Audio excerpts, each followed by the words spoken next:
Welcome to Talking Television, everyone. Today we have a special show in store for you. Before we get started, please make sure to subscribe, like, and comment, and you can find us at Southport Media on all the popular social media platforms. We were able to sit down and talk with Rich Ting, one of the badass stars of the new hit show Warrior. We discussed the casting process, Asian American history, his custom weaponry in the show, and his drink of choice, most important. That's right. And him kicking some ass. So stay tuned. You are going to enjoy it. Today, we're talking with actor Rich Ting. You'll know him from hits such as Waco, Salt, and Lone Survivor. And currently, he's starring on Cinemax's Warrior TV show. Thanks for coming on Talking Television, Rich. Oh, thanks for having me. Appreciate it. So currently, we've seen 6 episodes of Warrior. And right now, it exceeded all of our expectations. And we're really enjoying the show. Can you explain a little bit how you got the role and what the process was to get on the show? Well, traditionally, it's been kind of funny because, the whole character of Bolo has kind of followed me throughout my life, you could say. And the reason why I say this is because all of this flashback of memory happened in the matter of a few seconds when I got the call to audition for Warrior. So originally, as a kid, because I was kind of the only Asian kid on a lot of my Pop Warner football teams and baseball and basketball teams growing up, and I was a little bit bigger for my size, for my age, I should say. A lot of my teammates and friends and family used to kind of make fun of me and, call me Bolo just in reference of my size. And, growing up watching Bruce Lee and Bolo, I always wanted to be Bruce Lee. And I always kind of rejected being called Bolo because of just my love for Bruce, And so years later, as I got into college and I was obviously, bigger in college than I was when I was a kid, the movie Bloodsport had kind of a renaissance deal and kind of had resurfaced. And obviously everyone knows that Bolo Young played Chung Lee in Bloodsport. So I then graduated to Chung Lee. And so, but the point is I've always been referred to as Bolo throughout my childhood and collegiate years. That when we got the call to audition for Warrior, initially it was to audition for Assam. And when I got the call back, they literally said, you know what? They would love to see you read for Bolo. They think you're a perfect fit for Bolo. So at that point, I knew it was more than a coincidence. It was the first time in my life that I decided to fully embrace the Bolo character. I've never resented him, so to speak, because he's so iconic and so legendary. But like I said, I was just a Bruce Lee fan growing up. So being a Bruce Lee fan ended up helping me land the Bolo role just because I was so aware of Bolo because of Bruce. So when we got the call to audition and then finally, the better call that we had booked the role of Bolo, that was just epic for me because I had grown up watching him. I am by far humbled and flattered to represent him and to tribute him throughout Warrior. And that day that we booked this show, it was a very, very, very amazing day, to say the least. All right, you mentioned your college football. So between that, martial arts, and modeling, you had a lot of discipline talents. Do any of those disciplines help you when you're trying to act or find, your way on a scene? What I've always thought about is, people always ask me, they're like, you play football in college, you went to Yale, you went to law school, you went to MBA school, and now you're an actor. Like, was that a waste? People always bring that up. And my answer is always not at all. If anything, each one of those disciplines takes discipline, and whether you have to wake up to go to class or you have to put in the time to study for an exam or you have to put in the hours to train for a game, all of that is what the martial arts foundation is based on. It's based on self-discipline, self-control, self-respect, and that foundation, which was obviously inspired by Bruce Lee to begin my martial arts training, has kind of resonated throughout all the courses and all the extracurriculars and kind of all the things I've done in life. So when you ask the question, does that, carry over to the acting? 100%. I mean, we have to show up on time, we have to show up prepared. We have to we have to be professionals when we're working, and I think having the background that I've had, and the experience that I've gone through has only made me and prepared me to be a better actor in what I do. And, on one side, a lot of people focus on acting as the craft, right? Well, there's this whole other side about just being a professional at what you do, and I think that professionalism and that kind of etiquette, you can't learn that overnight. Whether you're working a 9 to 5 in the corporate world, or whether you're going to school as a student, or whether you're studying martial arts, as a martial artist, or whether you're an actor, at the end of the day, you have to be accountable. People are depending on you to show up. People are paying you a lot of money to perform. And it's all about accountability and responsibility. You know what I mean? And so I think no matter what we do in life, like my dad always says, hey man, you got to get up, you got to wake up and go to class. Well, I got to wake up and go to set. So it's the same thing. So I think I'm just lucky enough to have had all those experiences to shape me and to basically impact me so that I can be that professional actor when I get called to. Cool. Awesome. Let's go to your Warrior After Dark show. You started that on social media. You stream live on Instagram and Facebook after each episode on Friday nights. Being able to connect with, fans and anybody interested in the show, how do you think that's, really improved being able to promote the episodes, connect, answer questions, and maybe even drum up some new work in the future? How has social media changed the modern world as far as filmmaking goes? Well, first of all, I think a lot of times social media gets kind of a negative connotation associated with it. You know what I mean? And for me personally, I've always been a private person just by nature. So I've had to literally learn and coach myself about this whole social media world and culture, and in doing that, I've tried to embrace it as much as I can, and to be honest, I actually didn't want to do or go live on Instagram in the beginning, just because, not so much out of fear, but just because, I was just hoping people would tune in to watch Warrior episode 1. By no means did I actually think people would want to tune into me going live after episode 1. I just, I've had this weird disconnect with social media over the years where, I just don't understand why people find it interesting what I'm doing, to be honest, and to see the response of me posting certain photos or including, things of certain events or certain shows that I'm working on, and to see the response by the viewers and my followers, it's a little weird, to be honest.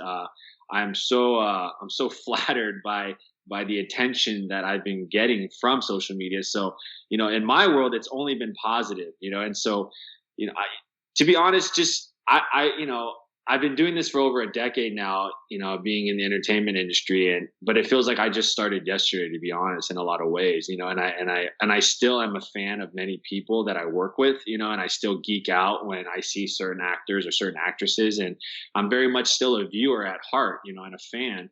So I remember coming into the business and just seeing how the business works, how, as we call it, how movie magic works, or how we film that, or how we capture that, or what's the preparation with that, and how does a crew work on set, and all these things that, the common viewer does not get exposed to, just because there's no accessibility. That's all behind the scenes. A lot of it is confidential, and all you see is the final product.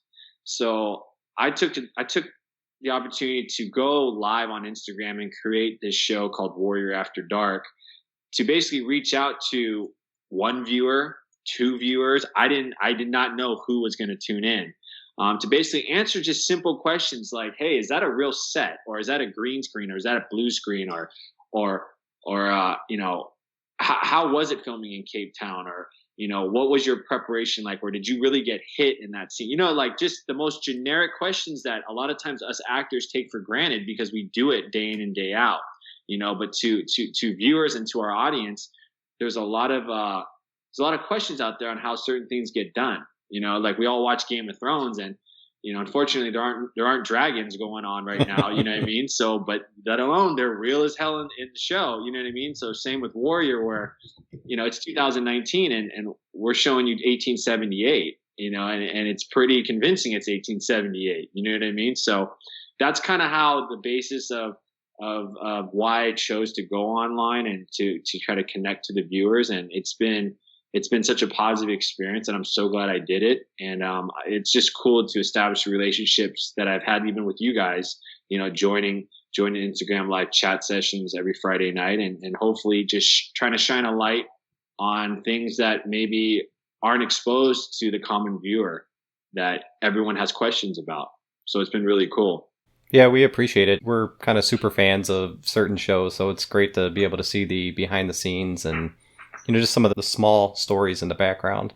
For so many years, I remember I was so curious because I would fall in love with characters of my own that I would watch on television. I'd be like, oh my God, like so and so is so great. I wonder what he's like in real life. You know what I mean? And obviously through social media, followers, fans, viewers are able to connect to that real person in real life, through an Instagram live, for example. And so, for me, I play Bolo, and he's a real intimidating, scary dude, at the same time, I've tried to create Bolo as a full person and give him a very full life, as what I say. And, because the real Bolo, was traditionally known as just having one color, so to speak, being very intimidating, being very strong, being very powerful, grunting, having famous one-liners here and there, but mostly his physicality spoke for himself. And so through Warrior, I wanted to tribute him by giving him a full life and really personalizing him, but then again, that's me doing my job as an artist. So I think it's cool that people get to interact with me, and I actually do smile and I do laugh, you know what I mean? And I do joke around, and that's something maybe Bolo doesn't really do all the time. So I think it's cool because, again, I put myself in the viewer's position, and, I would have loved to have social media the way it is now back when I was a kid, to have that engagement that I'm having with all my fans now. So it's just a win-win for everyone. It's great. Speaking of the intimidation, we like that each character on the show kind of has their own weapon that fits with their personality. And Bolo has, the hatchet with the blade on the bottom. Young June has the two knives. Did you guys have any input on that, or how did that come to be?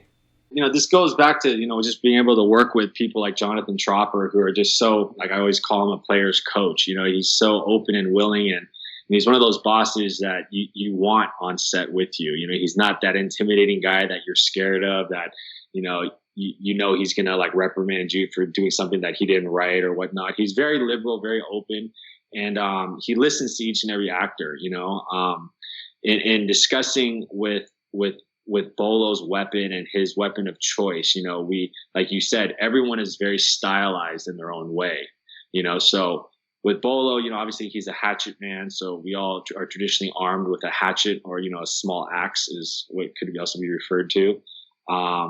But Jonathan, as well as Lonnie, one of our directors, really wanted to personalize Bolo's weapon.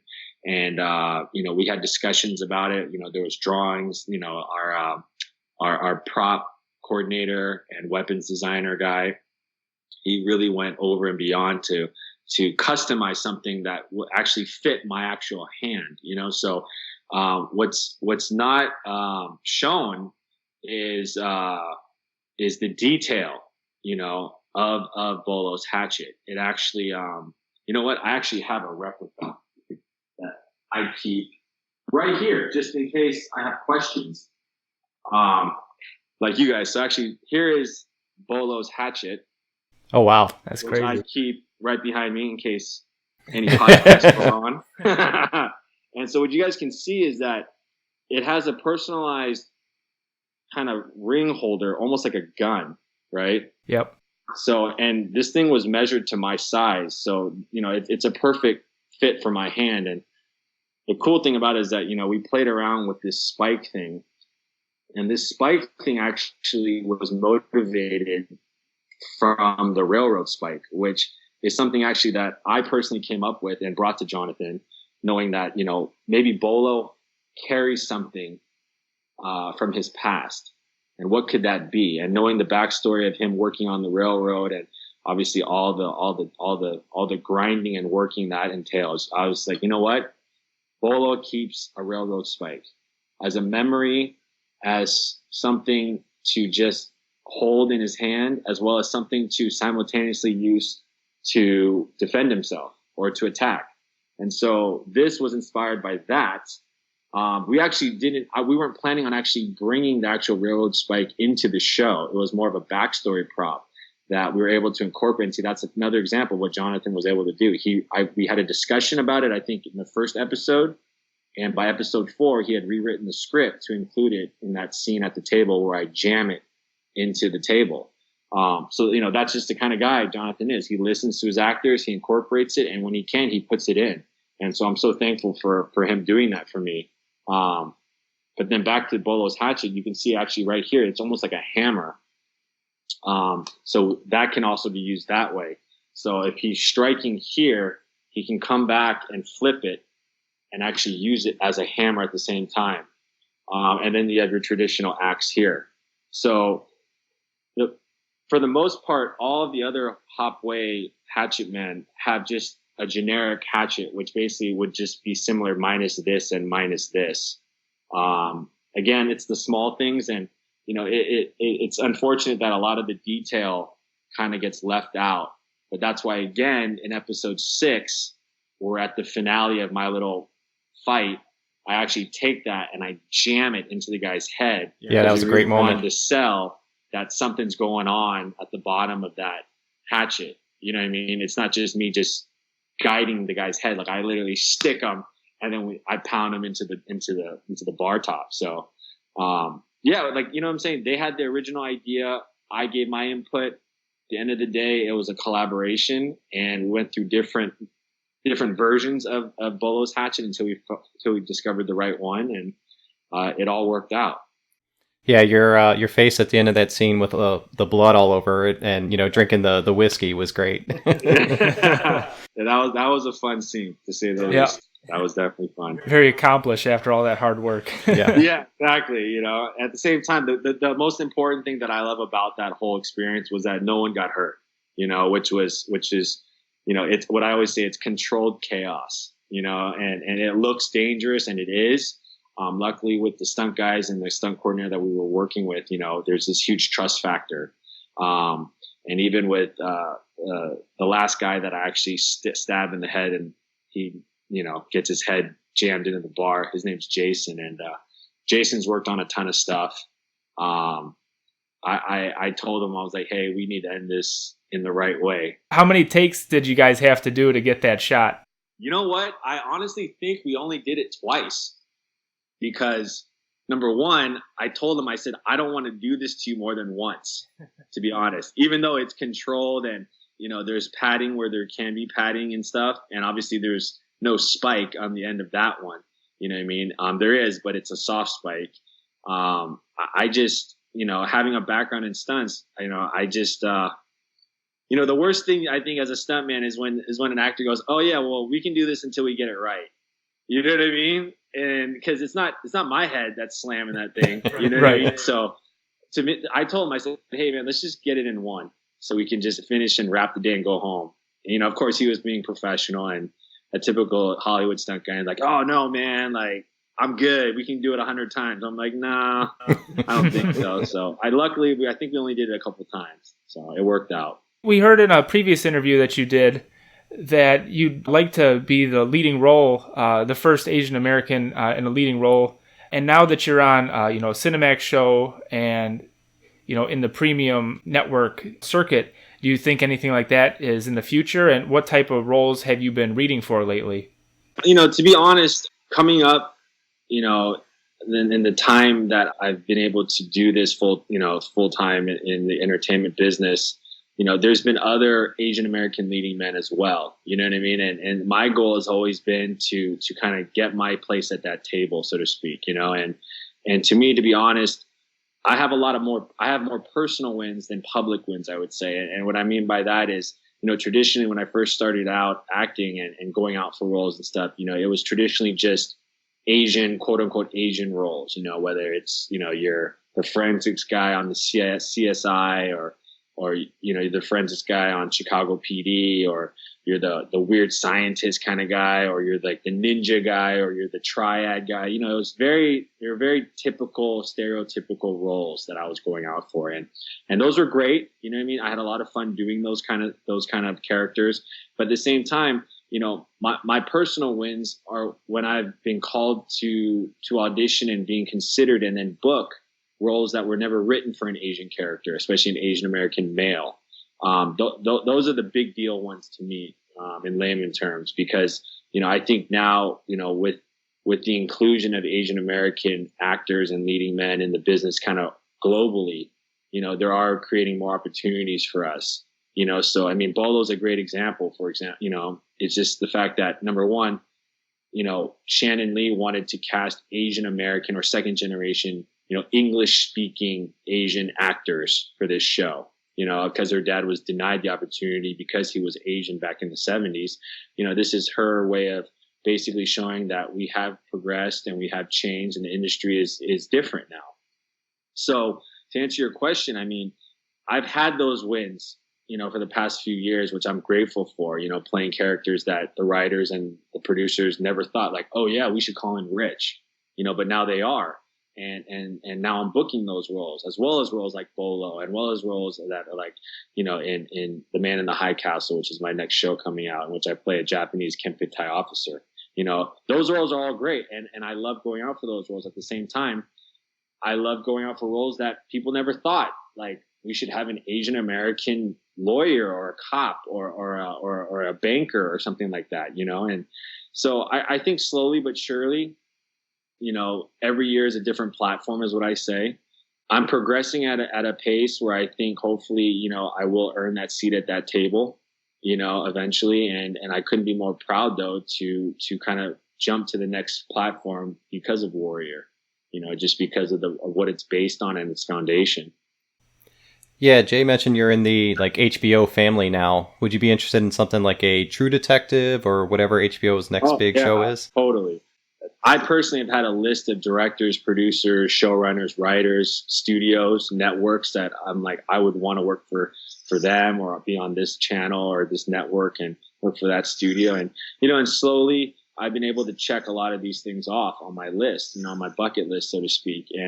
And definitely, I've always had I'd say infatuation of playing a cop or a detective, and seeing a show like True Detective. I mean, it's so great. You know what I mean? That hopefully in the future, there can be an Asian cop in the South. You know what I mean? Or an Asian detective in the South, and I think it would just add a whole nother dimension and a whole nother perspective.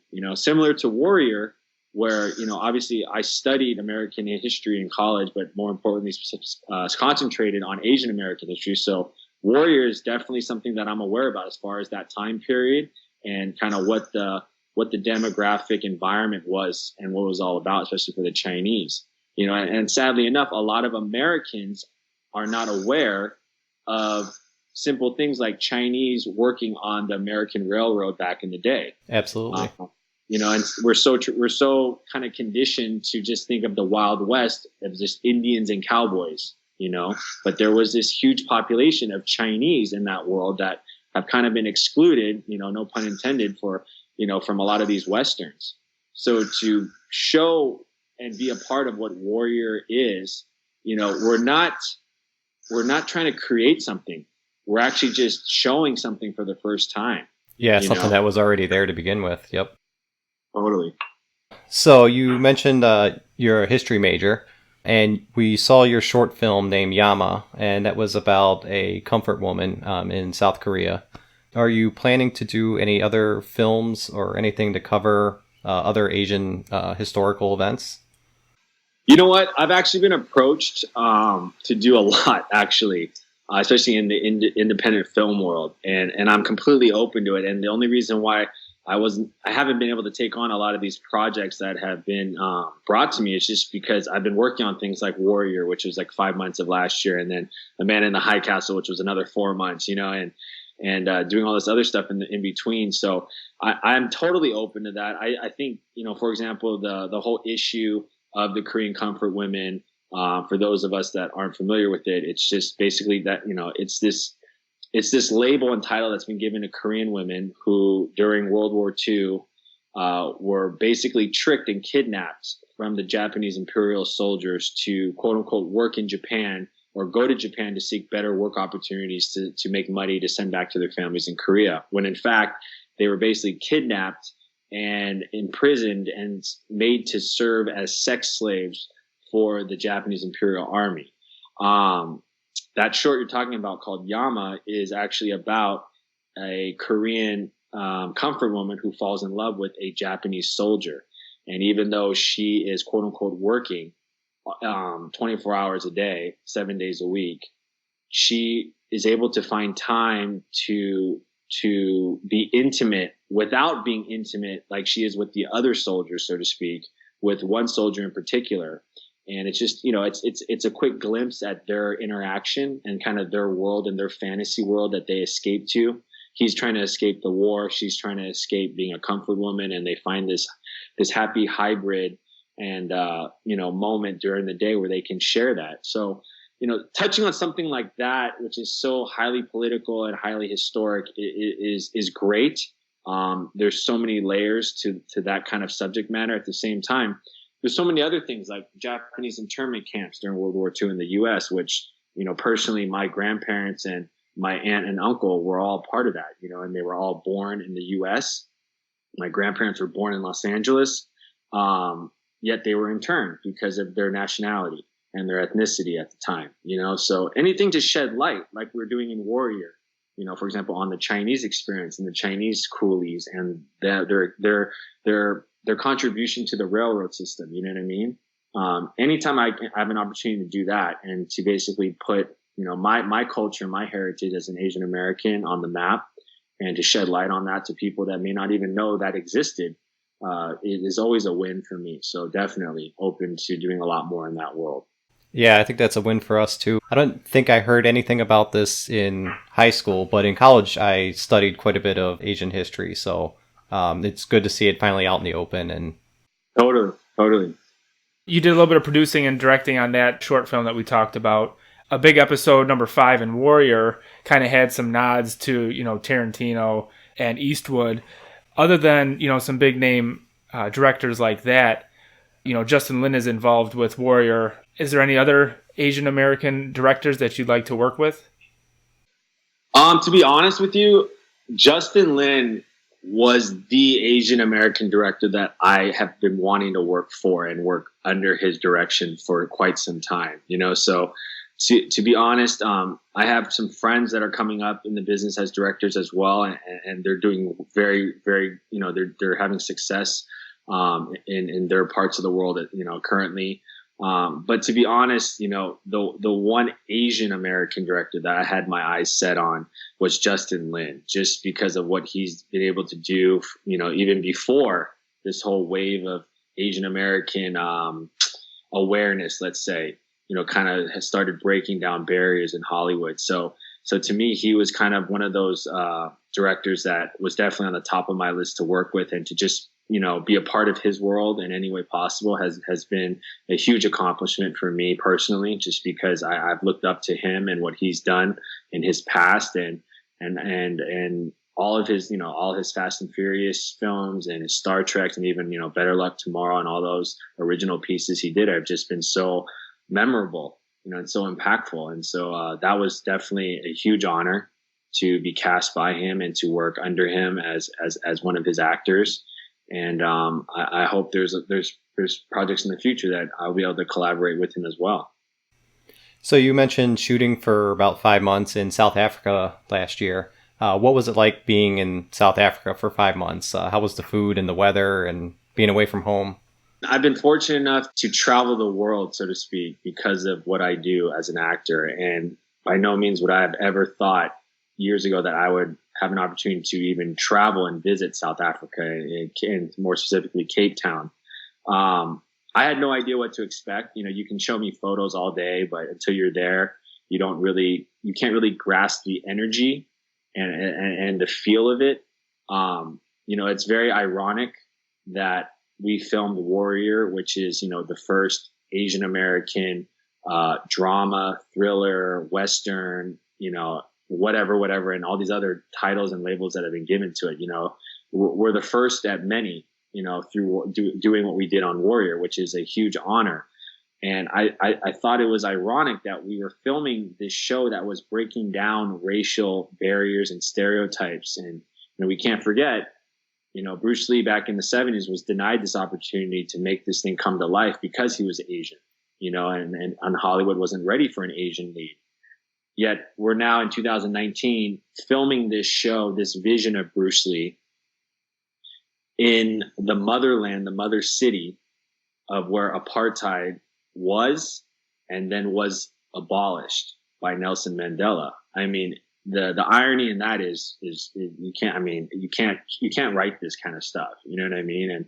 And to experience the people, the culture. I mean, there's so many layers to that society and that South African culture there that, what I always tell people is I went to South Africa to film a TV show. I did not go there to study the political, social, economic, cultural layout of that country or the history of that country. But it's so rich and so vibrant and so present that you spend 5 months there, you're going to come back with a whole new perspective on life, on racism, on oppression, on just change. You know what I mean? And so, I mean, what you really hear a lot is about the beauty of Cape Town, which is spectacular. You have, one of the 7 wonders of Table Mountain right there. And you have Camps Bay, which is, basically white sand beaches. And then you have wine country within 15 minutes of a drive. You have wildlife, you have safari, all within 45 minutes to where, you have civilization, let's say. And the food is tremendous. The people are overwhelmed, they're just so welcoming. At the same time, there's this depth and this thickness in the air of the culture that I cannot describe. You have to just go there and feel, and you feel it through the people when you have a conversation with them. It's such a melting pot of so many cultures. You have Malaysians. They actually have a section called Cape Malay, which is its own culture because of the Malaysians being so dominant and present in South Africa from back in the day. You have Indians, you have Chinese, then you have Europeans, who vacation there and have settled there for the past, I don't know how many decades. So it's this huge just mixture. I mean, it's ironic too, because you have both the Indian Ocean and the Atlantic Ocean meeting at the Cape of Good Hope.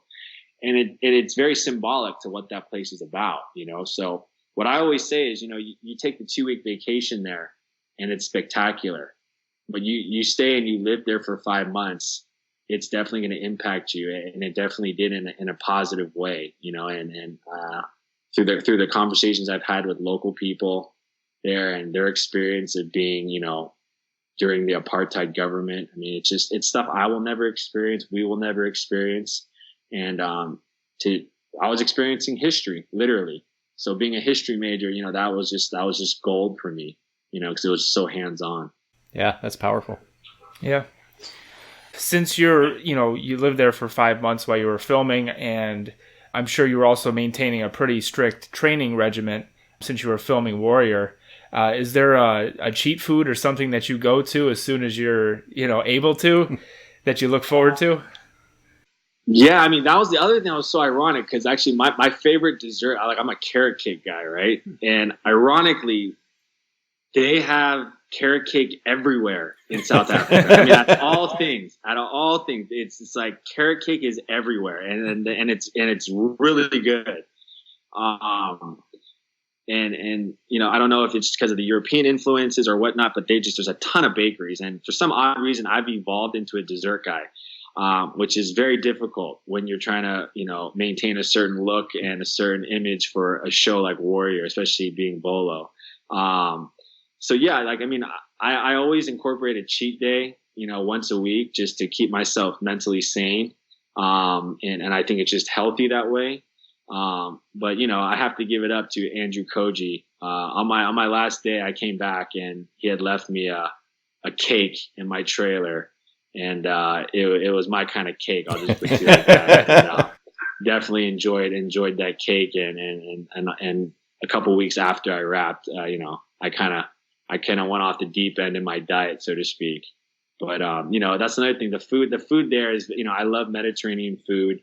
I eat a pretty much Mediterranean diet all the time, and Cape Town has really good Mediterranean food. So, it was good on one hand because I didn't feel like I was dieting because it was easy to get the kind of foods that I like and the kind of foods that I like to eat while I'm training. But then it was also bad because then they had an abundance of carrot cake and all this other stuff that was just wonderful as well. So, you got to cheat once in a while to stay mentally sane and not go crazy. So when we open our podcast, we typically share whatever we're drinking with our listeners. Do you have a go-to like alcoholic beverage when you're out with your guys? Again, coincidentally, in Warrior, Bolo is a whiskey guy, as evident of episode 6. And I am a whiskey guy in real life. So I'm a bourbon dude. I love 2 shots of bourbon on the rocks or straight up. It's kind of my go-to.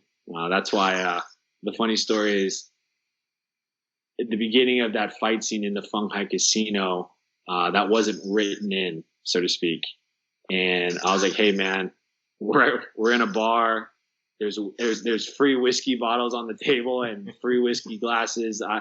I'm definitely going to incorporate this in some way in this scene. And again, Jonathan let me have a drink at the end. And, I think it was a great way to end that kind of sequence. Yeah, it worked for sure. Yeah, absolutely. All right. Well, finally, I think with, your long list of accomplishments for our listeners, do you have any words of inspiration or some rules to live by or that you have followed to get you to where you are in your career?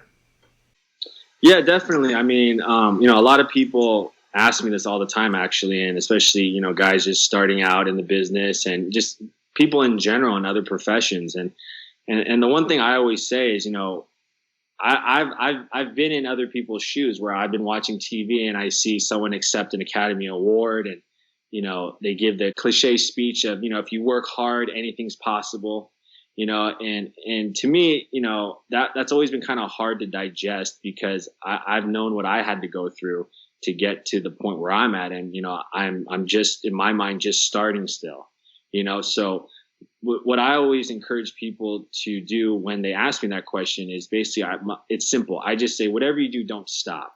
Meaning, listen, if you want to do something in life, then you should do it straight up. But in doing that, understand that you're going to have ups and downs. You're going to have trials. You're going to have tribulations. You're going to have good days and you're going to have bad days.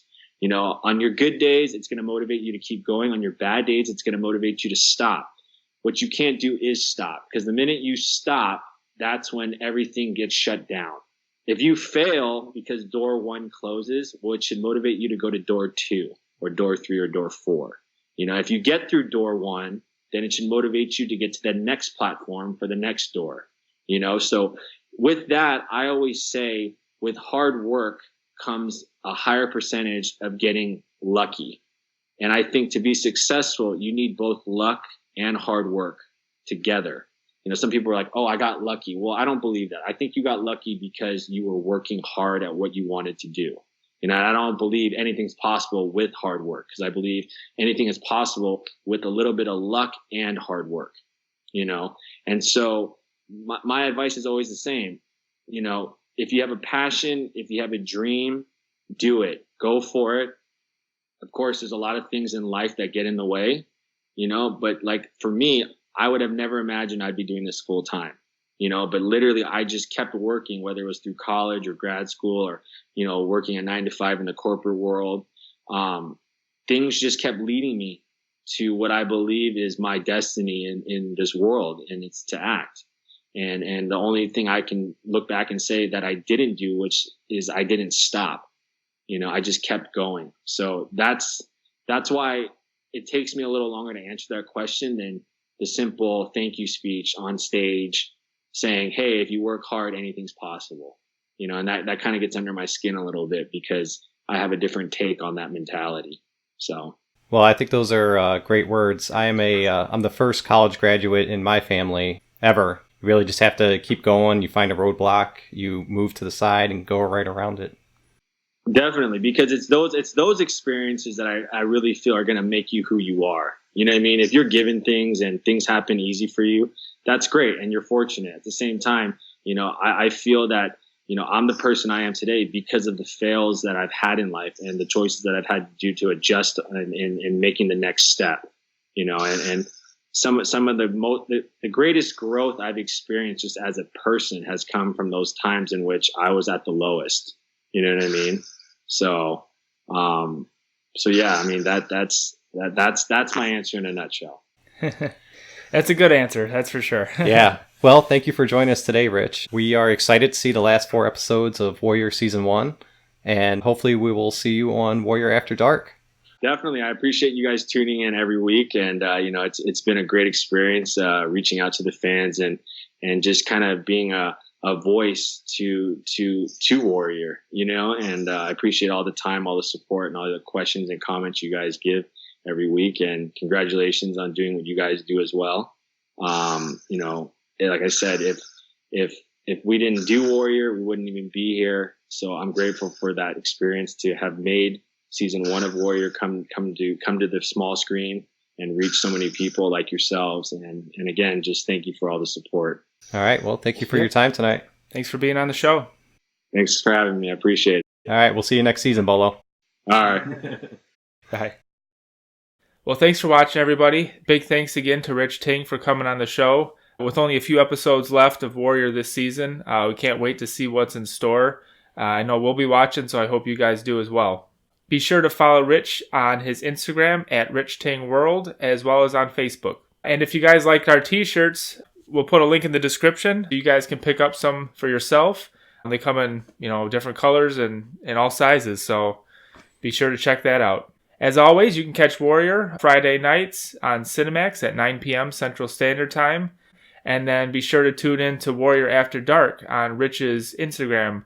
He streams live after each episode. We'll be there and hope you guys are as well. Yeah, and Rich streams after the East Coast and West Coast showing. So yep, wherever you're at, you no can matter join. where you're at, be on there. And thank you guys so much for watching. I hope you guys enjoyed it as much as we did talking to Rich. And we do a weekly podcast after each episode of Warrior. Be sure to check that out. We review and kind of give some insights on what we thought about the show. So check that out. We do other shows as well. So check out our playlist on YouTube as well as on Anchor. And let us know what you guys think. Thanks for watching. Yeah, thank you. See you next time.